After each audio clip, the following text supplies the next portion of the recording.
morning students. Today we are going to discuss about the conjunctions. Conjunction का मतलब होता है संयोजक। पिछली 3-4 क्लासेस से हम कंजक्शन के बारे में पढ़ रहे हैं। तो हम लोगों ने कंजक्शन का थ्योरेटिकल जो पार्ट होता है, कंजक्शन किसे कहते हैं, कंजक्शन कितने प्रकार के होते हैं, उनके सब पार्ट्स कौन कौन से होते हैं, ये सारी चीज़ें हमने पढ़ी। हमने कंजक्शन के बारे में ये पढ़ा कि कंजक्शन क्या होता है। तो सबसे पहले हमने देखा कि कंजक्शन वह शब्द होता है या वह पार्ट होता है पार्ट्स ऑफ स्पीच का जो दो शब्दों को, दो वर्ड्स को, दो वाक्यों को, दो क्लोजेज को जोड़ता है। क्या कहलाता है? कंजक्शन कहलाता है। साधारण शब्दों में कहूँ तो कंजक्शन वह शब्द होता है जो शब्दों को, दो वाक्यांशों को, दो उपवाक्यों को या दो वाक्यों को जोड़ता है। वही बात अंग्रेजी में कहें तो दो वर्ड्स को, दो फ्रेजेज को, दो क्लोजेज को और दो सेंटेंस को जोड़ता है। फिर अपने मोटी मोटी रूप से मेन बातें यदि करें, मुख्य बात यदि हम करें तो ये पता चलता है कि कंजक्शन के दो पार्ट होते हैं। कितने पार्ट होते हैं? दो। एक होता है कोऑर्डिनेटिंग कंजक्शन, दूसरा होता है सबऑर्डिनेटिंग कंजक्शन। कोऑर्डिनेटिंग कंजक्शन में समान रैंक वाले, समान पद वाले वाक्यों को जोड़ा जाता है आपस में। कोऑर्डिनेटिंग कंजक्शन में समान पद या समान रैंक वाले वाक्यों को जोड़ा जाता है। कोऑर्डिनेटिंग कंजक्शन के हमने 4 प्रकार पढ़े: कोमुलेटिव कंजक्शन, एडवर्सेटिव कंजक्शन और alternative conjunction and illative conjunctions. फिर हमने पढ़ा है सबऑर्डिनेट कंजक्शन। कौन सा पढ़ा है? Subordinate conjunction, subordinating conjunction. ठीक है, इसमें हमने पढ़ा था 7-8 प्रकार थे। इसका टाइम था, कोज या रीजन था, कंडीशन था, पर्पस था, कॉन्ट्रास्ट था, कंपैरिजन था, इस तरह के जो पढ़े थे। प्लेस था। ये सारे के सारे किसमें आते हैं? सबऑर्डिनेट कंजक्शन की श्रेणी में आते हैं। सबसे पहले ये बातें हमने जो करी अभी, कंजक्शन क्या होता है, कंजक्शन के प्रकार और कंजक्शन के टाइप्स, ये सब चीज़ें हमने क्लियर करने के बाद अब हम जो जो कंजक्शंस के बारे में पढ़ रहे थे कि ये किस श्रेणी में आता है, अब उस कंजक्शंस को हम यूज करके देखते हैं। तो अपना टॉपिक ना इम्पोर्टेंट कंजक्शंस का यूज, कुछ जो आपके सिलेबस में है मोस्ट इम्पोर्टेंट कंजक्शंस जिनका यूज होता है, उनका हम वाक्य में प्रयोग करना सीखते हैं कि धरातल पर जब ये वाक्य हमें मिल जाए तो हम इनका प्रयोग कैसे करना चाहिए। 2 तरीका होता है। सबसे पहले हम बात कर लेते हैं एंड कंजक्शन की। कौन से कंजक्शन की बात करेंगे?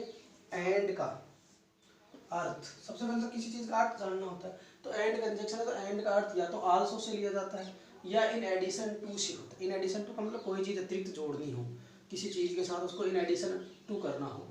तो एंड का प्रयोग हम 2 या 2 से अधिक, 2 या 2 से अधिक शब्दों या वाक्यों को जोड़ने के लिए करते हैं। एक बार पुनः ढंग से देखेंगे, एंड का अर्थ आल्सो से या इन एडिशन टू से होता है। मतलब एंड का अर्थ यानी आल्सो से होता है या इन एडिशन टू से होता है, अर्थात कुछ अतिरिक्त जोड़ना हो, या जैसा एंड बट आल्सो ऐसे बोलते हैं ना, ऐसा भी, ऐसा और ऐसा भी, तो आल्सो से या इन एडिशन टू से होता है। ये बात क्लियर हो गई। उसके बाद हम देखते हैं एंड का प्रयोग जब हम 2 या 2 से अधिक शब्दों, वाक्यों को जोड़ने के लिए करते हैं। एंड का प्रयोग हम 2 या 2 से अधिक शब्दों या वाक्यों को जोड़ने के लिए करते। बात क्लियर हो गई। एंड का प्रयोग हम कब करते हैं? 2 या 2 से अधिक वाक्यों को या शब्दों को जोड़ने के लिए करते हैं। जैसे सामान्य दृष्टिकोण से देखो, Ram and Shyam, Ram and Shyam are friends. तो एंड से जुड़ गया, ये दो, ये नाउन हो गई और ये नाउन हो गई। नाउन प्लस नाउन दोनों सब्जेक्ट का काम कर रही है।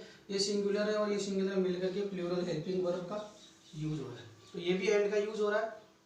अब हम आगे देखते हैं कि यदि हम कंजक्शंस का यूज करें तो उसमें वर्ड भी जुड़ सकता है और साथ ही साथ उसमें क्या जुड़ सकता है? वाक्य भी जुड़ सकता है, क्लोज भी जुड़ सकता है। तो हम यहाँ कुछ वाक्यों का यूज करके देखेंगे कि 2 वाक्यों में अगर उनको जोड़ना हो कंजक्शन के साथ, और वो भी हम कौन से कंजक्शन के बारे में देख रहे हैं? एंड कंजक्शन के साथ जोड़ना हो तो वो कैसे जुड़ेगा। तो तो सबसे पहले हमने एंड का मीनिंग देखा।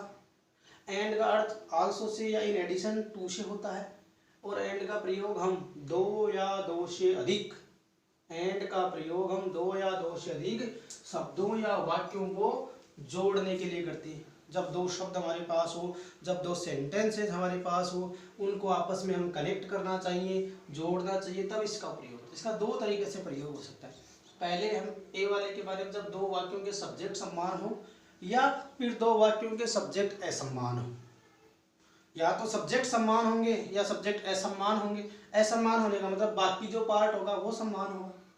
वाक्य में जब दो चीजें होती है, या तो दोनों के वाक्यों का सब्जेक्ट एक है और अदर जो वर्ड्स हैं, चाहे वो पूरा सेंटेंस हो, प्रेडिकेट हो या कुछ नाउन्स दी हुई हो, वो अलग हो सकती है। या अगर वो दोनों सेम है तो सब्जेक्ट अलग अलग हो सकते हैं। तो पहले हमने उन बातों को जोड़ने का तरीका सीखना है जिनमें क्या हो, जब दो वाक्यों में के सब्जेक्ट कॉमन हो, अर्थात उनका सब्जेक्ट सेम हो, और सेंटेंस में उसके बारे में जो दूसरी सूचना या इंफॉर्मेशन होती है वो क्या होगी, डिफरेंट होगी। तो हमें जब अब हम क्या करना है, हमको ये करना है, जब दो वाक्यों का सब्जेक्ट कॉमन हो तो उसको कैसे जोड़ना है, उसके बारे में कुछ बातें करनी। तो उसकी प्रोसेस क्या है, तो दो वाक्य, तो दूसरे वाक्य के सब्जेक्ट, भाई एक वाक्य जैसे मान एग्जांपल ये आई teach Rahul and I teach Sohan. मैं इसको एक नंबर वाक्य दे देता हूँ और एक बार के लिए इसको दो नंबर का वाक्य दे देता हूँ। समझ लेते हैं एक बार। I teach Rahul and I teach Sohan. तो वाक्य में मैं पढ़ाता हूँ राहुल को, आई टीच सोहन, मैं सोहन को पढ़ाता हूँ। तो ये आई टीच यहाँ से लेकर के यहाँ तक कॉमन है इसमें, और ये इसमें भी यहाँ से लेकर के यहाँ तक कॉमन है। तो क्या कहा था, दूसरे वाक्य के सब्जेक्ट अर्थात कॉमन कॉमन को हटाकर, दूसरे वाक्य के सब्जेक्ट अर्थात कॉमन, सब्जेक्ट के अलावा अर्थात कॉमन जो पार्ट होता है उसको हटा करके, दूसरे वाक्य के सब्जेक्ट या कॉमन पार्ट या कॉमन भाग, ये लिख देता हूँ, कॉमन भाग को हटाकर इसके स्थान पर एंड लिख देते।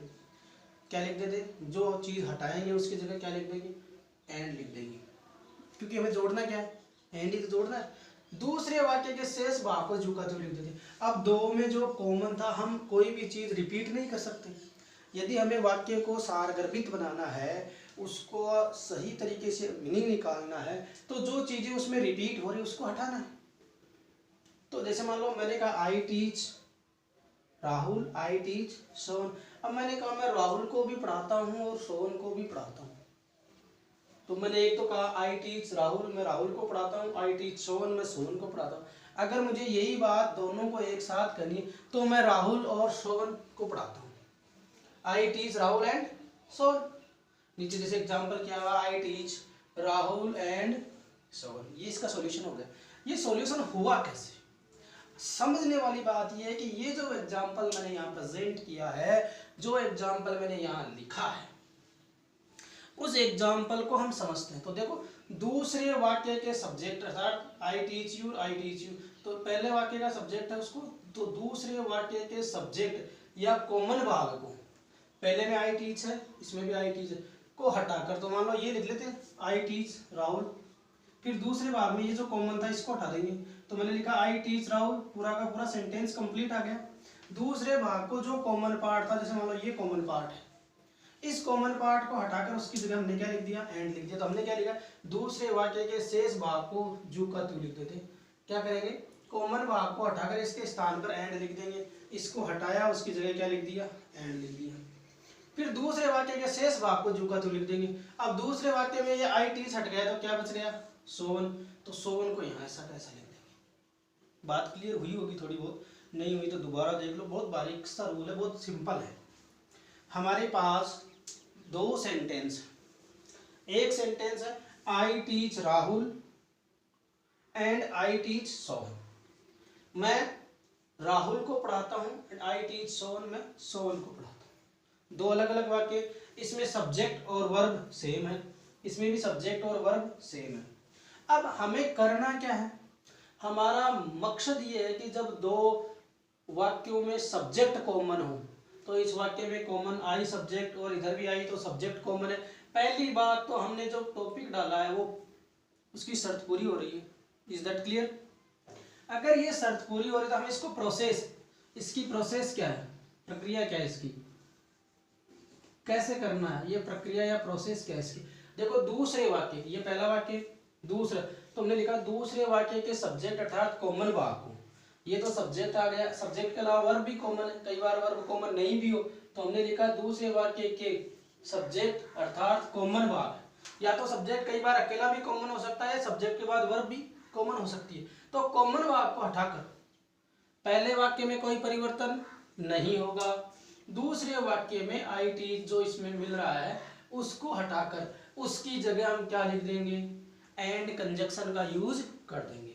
जैसे ही हम यहाँ एंड कंजक्शन लिखेंगे उसके बाद हम आगे वाले वाक्य में जो समान पार्ट था अर्थात जिसको हमने हटाया था उसके बाद जो शेष बचा हुआ है, जिसकी जगह हमने एंड लिखा था उसके बाद जो कुछ बच गया शेष वाक्य को, देखो आगे दूसरे वाक्य के शेष भाग को, दूसरे वाक्य का कॉमन पार्ट जो था इसको तो हमने हटा दिया, ये जो शेष था इसको हमने यहाँ ला करके रख दिया। अब वाक्य ये बना आई teach Rahul and Sohan, I teach मैं पढ़ाता हूँ, Rahul and Sohan, I teach Rahul and Sohan, मैं राहुल और सोहन को पढ़ाता हूँ। पहले मैं ये कह रहा था कि आई टीच राहुल, मैं राहुल को पढ़ाता हूँ, आई टीच सोहन, मैं सोहन को पढ़ाता हूँ। इसी बात को मैंने कह दिया, आई टीच राहुल एंड सोहन, मैं राहुल और सोहन दोनों को पढ़ाता हूँ। अब दोनों को जोड़ने के लिए जो ये वर्ड जो आया है ये कंजक्शन है, क्या है, तो इस कंजक्शन का हम इस तरीके से यूज कर सकते हैं। फिर इसके कुछ और एग्जांपल्स हैं, इसके कुछ और एग्जांपल्स हैं।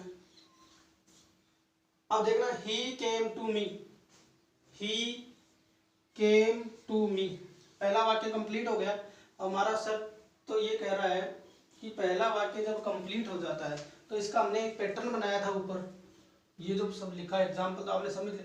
पैटर्न ये बनाया था कि कॉमन सब्जेक्ट, अगर आपके पास जो दो कॉमन सब्जेक्ट उसमें से पहले तो क्या लेना है, कॉमन सब्जेक्ट लेना है। क्लियर होगी, तो आई इधर भी है और आई इधर भी है, तो हमने यहाँ कॉमन सब्जेक्ट ले लिया। कॉमन सब्जेक्ट के अलावा यदि कोई भाग भी कॉमन था उसको भी लेंगे, तो यहाँ वर्ब टीच और इधर भी टीच है, दोनों वर्ब है, आई के साथ टीच टीच, तो हम ये कॉमन पूरा का पूरा ले लिया। फिर देखना प्रथम भिन्न शब्द, प्रथम भिन्न शब्द कौन था, इसमें राहुल है और इसमें सोहन है, इधर भी आई टीच है और इधर भी आई टीच है, तो पहला कॉमन पार्ट या कॉमन सब्जेक्ट या कॉमन पार्ट, तो हमने लिख लिया कॉमन सब्जेक्ट या कॉमन पार्ट। फिर प्रथम भिन्न शब्द राहुल, फिर हमको जोड़ना है कंजक्शन एंड वाला, तो एंड ले लिया। फिर दूसरा भिन्न शब्द क्या है, अर्थात जो सम्मान था, ही, ये जो सम्मान था आई टीच यू, ये हट जाएगा और उसकी जगह क्या आ जाएगा, सोहन आ जाएगा। एक बार देखो मैं थोड़ा सा इधर और करके देता हूँ। पहला वाक्य है आई टीच राहुल, एक वाक्य हो गया। दूसरा वाक्य है आई टीच सोहन। पहला हमारा पैटर्न ये कह रहा है कि कॉमन पार्ट या कॉमन सब्जेक्ट, तो मैंने ये कॉमन सब्जेक्ट ले लिया आई, आई के साथ एक टीच वर्ब है, ये भी कॉमन है तो ये भी आ गई। तो पहली बात तो कॉमन पार्ट। फिर प्रथम डिफरेंट, इस वाक्य में डिफरेंट क्या, राहुल, तो राहुल का हमने राहुल लिख दिया। फिर जोड़ने के लिए क्या लिख दिया, एंड लिख दिया। फिर दूसरे वाक्य का जो कॉमन पार्ट है वो तो हट जाएगा और बचा हुआ जो डिफरेंट पार्ट है वो आ जाएगा सोहन। इस तरीके से ये वाक्य है वो जनरेट होता है। आगे वाले एग्जाम्पल को हम देखते हैं, जैसे he came to me and he gave me a letter। देखो इसमें क्या है, he came to me, वह मेरे पास आया, he came to me। अब देखो इसमें कौन सी वर्ब है, came, came की अगर हम बात करें तो यहाँ टेंस का पता चल रहा है, बिना किसी हेल्पिंग वर्ब के वर्ब की कौन सी फॉर्म है, सेकंड फॉर्म। तो कौन सा टेंस हो गया, पास्ट सिंपल। कौन सा टेंस हो गया, पास्ट सिंपल टेंस हो गया। कैसे पता चला कि सब्जेक्ट के बाद में कोई हेल्पिंग वर्ब नहीं है, निगेटिविटी भी नहीं है और वर्ब की सेकंड फॉर्म। तो टेंस में एक ही जगह ऐसी होती है जिसमें टेंस की कौन सी फॉर्म आती है, सेकंड फॉर्म आती है। तो ही केम टू मी, तो इसमें he came to me and gave me a letter. तो कॉमन क्या है इसमें? सबसे पहले तो ये देखो, कॉमन तो सब्जेक्ट ही, इधर भी ही, दो चीज़ों में से एक ही कॉमन है, इधर भी ही है और इधर भी ही है। तो हमने कॉमन में से किसी एक को लेना है, तो ये ही हमने पूरा ले लिया इधर। फिर आगे वाला पार्ट, डिफरेंट पार्ट ले लेते हैं भाई। ही के अलावा इधर गेव आ रहा है, इधर केम आ रहा है, इधर टू मी, इधर गेव मी लेटर, डिफरेंट है सारा चीज़ें। तो पहला कॉमन पार्ट, सब्जेक्ट क्या करा है? कॉमन सब्जेक्ट, तो सब्जेक्ट कॉमन क्या है? ही आ गया, इधर भी ही है, इधर भी है, तो हमने यहाँ क्या ले लिया? ही ले लिया। फिर ये पूरा केम टू मी, पहला डिफरेंट सेंटेंस, पहला डिफरेंट सेंटेंस, तो डिफरेंट क्या है? केम टू मी आ गया, ही केम टू मी, वह मेरे पास आया। फिर हम कह रहे हैं उसकी जगह जोड़ने के लिए कंजक्शन एंड, तो हमने क्या लिख दिया? ये कंजक्शन एंड आ गया। फिर दूसरा डिफरेंट वर्ड, पहला जो कॉमन था ही और ही में से एक ही ले लिया, तो ये ही क्या हो जाएगा? हट जाएगा। फिर बचा हुआ पार्ट जो आ गया, शेष पार्ट, दूसरा डिफरेंट यानी भिन्न शब्द, वो उतार देंगे। तो क्या आएगा? He came to me and gave me letter, वह मेरे पास आया और एक पत्र दिया। He came to me and gave me letter, वह मेरे पास आता है और मुझे एक पत्र देता है। इधर भी गेव सेकंड फॉर्म है, इधर भी केम सेकंड फॉर्म है, दोनों में पास्ट सिंपल टेंस है, लेकिन सब्जेक्ट एक ही है। कोई व्यक्ति मेरे पास आता है और मुझे पत्र देता है, तो क्या दोनों अलग अलग है? आएगा तो अलग और पत्र कोई दूसरा देगा, ऐसा तो नहीं हो सकता। फिर देखो, ये बात आई होप अंडरस्टैंड कर लिया होगा आपने, समझ में आ गया। Monika is intelligent, Monika intelligent है and she is hard working. अब मोनिका जो है वो तो नाउन है और सी क्या है? प्रोनाउन है। लेकिन ये सी किसके लिए आया? मोनिका के लिए आया। तो दोनों में सब्जेक्ट क्या हो गया? कॉमन हो गया। इसलिए पहला सब्जेक्ट ले लेते हैं भाई। प्रोनाउन तो जब यूज करते हैं जब इसको रिपीटेशन होता है किसी सब्जेक्ट का, तो हमने पहले ले लिया मोनिका इज, पहला कॉमन, तो सब्जेक्ट कॉमन क्या है? मोनिका और सी कॉमन। अब किसी को ये लगता है कि सर सी तो सी है और मोनिका किसी का नाम है, लेकिन ये सी किसके लिए प्रयुक्त हुआ है? मोनिका के लिए प्रयुक्त हुआ है, किसके लिए प्रयुक्त हुआ है? तो यहाँ दोनों कॉमन हो गए। इंटेलिजेंट कौन? Monika. She is hard working, और हार्ड वर्किंग कौन? वह हार्ड कठिन मेहनती भी है, यानी she is intelligent, Monika is intelligent and she is hard working, वह होशियार भी है और कठिन परिश्रम भी करती है, मेहनती भी है। तो मोनिका ही इंटेलिजेंट है और मोनिका ही मेहनती, तो सब्जेक्ट क्या होगा? कॉमन। तो कॉमन पार्ट को इधर ले लिया। फिर पहला डिफरेंट पार्ट, इज इंटेलिजेंट, तो सब्जेक्ट के बाद में क्या आ गया? Is intelligent. फिर जोड़ने के लिए आपका वो एंड, कॉमन भाग को उठाकर के ये एंड आ गया, ये एंड लिख दिया। फिर क्या बचा? सी किसके लिए आया? मोनिका के लिए, तो ये कॉमन पार्ट था तो इसको हटा देते हैं, बाकी हार्ड वर्किंग आगे लिख देते हैं। तो Monika is intelligent and hard working. Monika क्या है? होशियार भी है और कठिन मेहनती भी है, परिश्रमी भी है। मोनिका होशियार भी है और परिश्रमी भी है। इस तरह प्रकार से हमने आपका एंड का केवल एक पार्ट जिसका सब्जेक्ट क्या हो?